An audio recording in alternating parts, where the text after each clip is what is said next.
അപ്പോൾ ഈ ഒരു ഇതിൽ കാണിക്കുന്നത് 2 ദിവസങ്ങളിൽ ഞാൻ എടുത്ത് വെച്ചിരുന്ന വീഡിയോ ആണ്. പക്ഷേ ഞാൻ അത് എഡിറ്റ് ചെയ്തിട്ടാൻ മറന്നു പോയതാണ്. അപ്പോൾ ഇത് ജനുവരി 1, 2 ആ സമയത്തായപ്പോൾ തന്നെ എനിക്ക് കിട്ടിയ ഒരു മൊട്ട പണിയായിരുന്നു. അതായത് ഹോസ്പിറ്റലിൽ പോവേണ്ട ഒരു അവസ്ഥ വന്നു. ഫീവറായിരുന്നു. അപ്പോൾ എല്ലാവർക്കും അതുപോലെയൊക്കെ തന്നെയെന്ന് വിചാരിക്കുന്നു.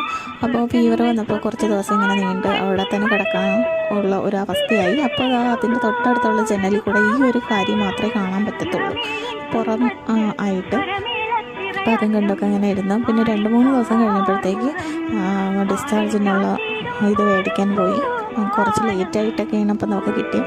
പിന്നെ അതൊക്കെ കഴിഞ്ഞ് നമ്മൾ വീട്ടിലേക്ക് എത്തി റെസ്റ്റ് ചെയ്ത് അടുത്ത ദിവസം ഉള്ളതാണ് ഞാൻ കാണിക്കുന്നത്. വീട്ടുമുറ്റത്ത് നോക്കിയപ്പോഴത്തെ അടിപൊളിയായിട്ട് നമ്മുടെ പൊട്ടിയമ്പിലേക്ക് നന്നായിട്ടൊന്ന് പൂത്ത് നിൽപ്പുണ്ട്.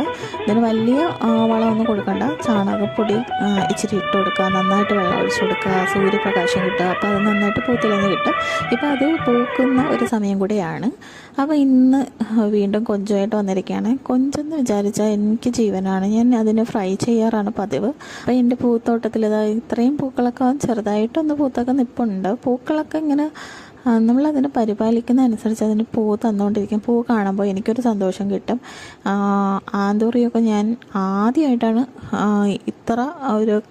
ആദ്യമായിട്ടാണ് വളർത്തുന്നതും ഇത്ര പൂക്കൾ എനിക്കത് തരുന്നത്. അപ്പോൾ ഇനിയിപ്പം നേരത്തെ എടുത്ത് വെച്ചിരിക്കുന്ന കൊഞ്ചില്ലേ, അത് നമുക്കൊന്ന് മസാലയൊക്കെ അങ്ങ് പുരട്ടി എടുത്ത് മസാല ഞാനിവിടെ ഫ്രൈ ചെയ്തെടുത്തിട്ടുണ്ട്. എപ്പോഴും ആ മസാലയുടെ ഇത് ഞാൻ കാണിക്കുന്നില്ല, കാരണം ഇത് ഞാൻ ഒരു തവണ കാണിച്ചിട്ടുണ്ട്. അപ്പോൾ അതൊക്കെ ചെയ്തെടുത്തു.